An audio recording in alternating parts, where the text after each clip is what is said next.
मग का अर्थमंत्री खडूसच असायला पाहिजे? आता खडूस नाही आहेत काय त्या कशा प्रकारे बोलतात, त्या कशा प्रकारे एखाद्या चुकीच्या गोष्टीचं हा बघा, अग्रलेखामध्ये त्या बाईनं खडूस म्हटलं, त्यामागचं तुम्ही संपूर्ण अग्रलेख वाचा. अर्थमंत्री पदाची व्यक्ती खडूसच असते, कठोर असते आणि दयाबुद्धीनं काम न करणारी असते. तिला फक्त देशाच्या तिजोरीमध्ये महसूल मिळवायचा असतो, त्यासाठी कोणाच्या खिशामध्ये हात घालायचा, कोणाची पाकिटं मारायची, यासाठी अर्थमंत्र्याची नेमणूक असते. प्रधानमंत्र्यांना ज्या गोष्टीचा वाईटपणा घ्यायचा नसतो ते अर्थमंत्र्याच्या माध्यमातून घेत असतात. तर हा फार मोठा विषय नाहीये. बोला.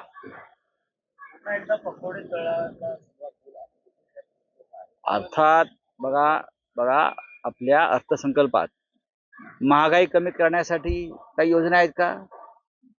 नाही. महागाई वाढली, बेरोजगारी कमी करण्यासाठी काही उपाययोजना आहेत का? नाही. महागाई आणि बेरोजगारी कमी होणार नसेल तर मध्यमवर्गीयांचं कसं काय भलं होणार? रुपया ज्या पद्धतीनं कोसळलाय, 87 रुपयावरती आला, 87 डॉलरच्या तुलनेत. रुपया मजबूत करण्यासाठी काही योजना आहेत का? मी म्हणतो अजिबात नाही. 12 लाखाच्या पर्यंत जो स्लॅब आहे इन्कम टॅक्स रिलीफचा, त्याच्या पलीकडे मध्यमवर्गीयांसाठी किंवा गरिबांसाठी कोणती योजना मला दिसत नाही. मुळात 12 लाख इन्कम टॅक्स भरण्यासाठी 12 लाख इन्कम आणावं लागेल ना. 12 लाख इन्कम आणावं लागेल. 12 लाख इन्कम कोणाकडे आज आहे? अनेक ठिकाणी मोठ्या प्रमाणात लोक कॉन्ट्रॅक्ट लेबर म्हणून काम करतात. कॉन्ट्रॅक्ट लेबर काम करतात. उच्च शिक्षित लोक, पदवीधर, हे कॉन्ट्रॅक्टमध्ये काम करतायत आणि त्यांचं उत्पन्न हे उघडपणे कागदावर येतच नाही. 3.5 ते 4 कोटी लोक इन्कम टॅक्स भरतात. त्याच्यामध्ये 12 लाख वाले किती आहेत?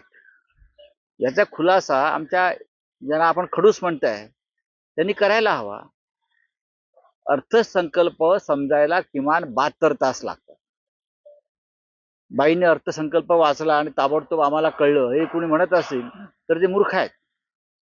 किमान 72 तास लागतात अर्थसंकल्प नीट समजून घ्यायला. मी कालही म्हणालो, आम्ही नाणी पालखीवाल्यांचं भाषण ऐकायला जायचो की अर्थसंकल्पात काय आहे. आपल्याकडे असे कोणते मोठे तज्ज्ञ आहेत की लगेच त्यांना अर्थसंकल्प कळला? किंवा देशामध्ये मोदी जोरजोराने बाका वाजवत होते, मोदींना काय अर्थसंकल्प कळला?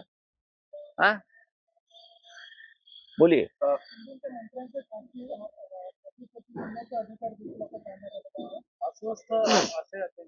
आता मी कसं काय सांगू?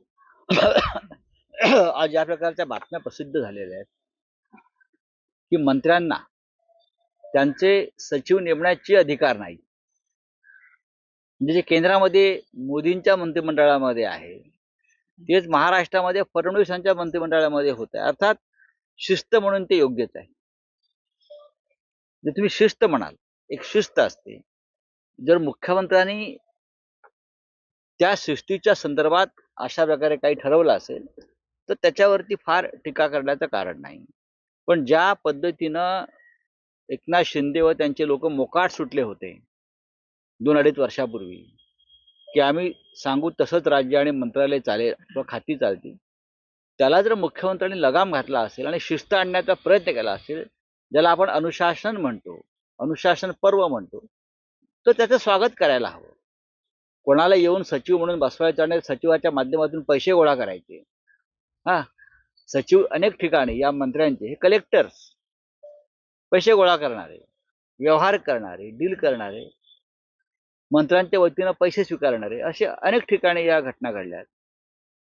आणि त्याच्यामुळे जर देवेंद्र फडणवीस यांनी मुख्यमंत्री म्हणून त्याच्यावर नियंत्रण आणलं असेल तर त्याच्यावरती फार टीका व्हावी किंवा त्याच्या संदर्भात काही प्रश्नचिन्ह निर्माण करावं असं मला वाटत नाही. 80,000 कोटी थकबाकी आहे टेंडरची गव्हर्नमेंटची कंत्राटदारांची. आता कंत्राटदार आंदोलनाचा नाही, 80,000 कोटी ही कामं कंत्राटदारांकडून करून घेतली आहेत किंवा न करता त्यांच्याकडून 25% कमिशन घेतलं.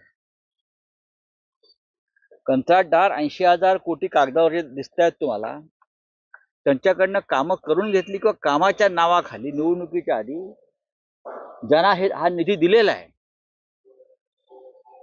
आमदार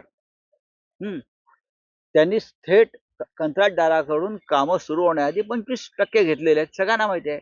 आता 80,000 कोटीचे तुम्ही 25% जर काढले तर गेल्या 2 वर्षामध्ये किती हजार कोटी या फुटीर आमदारांच्या खिशात गेलेत आणि त्यांनी पक्ष का सोडला आणि अजूनही ते शिंदे अजित पवारांना का चिटकून राहिलेत याचं कारण कळेल. 80,000 कोटीचे 25% तुम्ही काढा, किमान 20,000 कोटी होत आहे. किमान 20,000 कोटी होत आहे. ते 20,000 कोटी रुपये कंत्राटदारांकडून टेबलाखालून आधीच घेण्यात आलेले आहेत. हे तुम्हाला स्पष्ट दिसत आहे. 80,000 कोटीचे व्यवहार ज्या ठेकेदारांबरोबर झाले ते रस्त्यावरती उतरलेले आहेत. हा पुरावा आहे सगळ्यात मोठा. त्यांना का त्यांचं काम जर झालं असेल त्याचे पैसे काय मिळत नाहीत, ते का थांबवले आहेत? मुख्यमंत्र्यांनी आदेश देऊन हे पैसे थांबवले आहेत. त्याचं कारण त्यांना त्याच्यामध्ये भ्रष्टाचार दिसतोय, कमिशनबाजी दिसते, दलाली दिसते. राऊतसाहेब, राष्ट्रवादी काँग्रेसचे एक मंत्री माणिकराव कोकाटे असं म्हणतात की भाजपमध्ये गेल्यावर सगळेच जण आमदार होतात, अनेक जण आमदार होतात, पण भाजप माझ्यासाठी काही लकी ठरला नाही. भाजपमध्ये मी गेलो तेव्हा मी पराभूत झालो, पण अन्य पक्षात गेलो तेव्हा मी जिंकलो. त्याला प्रवीण दरेकर असं म्हणतात की भाजपच्या पायगुणानेच तुम्ही मंत्री झाला. अशी आठवण बघा, कोकाटे आणि दरेकर यांच्यातल्या संवादाला उत्तर देण्यासाठी मी इथे उभा नाही. लहान गोष्ट आहे. पण असा काही अनुभव आहे का आमचा नाही. भाजपमध्ये गेला की आमदार होतो आणि ते कोकाटे म्हणतात त्यांच्यासाठी भाजपमध्ये गेलेले भ्रष्टाचारी आमदार होतात एवढंच मला माहिती आहे. सगळे चोर लफंगे लुच्चे भ्रष्टाचारी एकदा भाजपमध्ये गेले की त्यांना प्रतिष्ठा मिळते. ते आमदार होतात, ते खासदार होतात आणि ते मंत्री होतात, हे मी सांगू शकतो. बाकी दुसरा कोणाचा अनुभवाविषयी मला माहित नाही.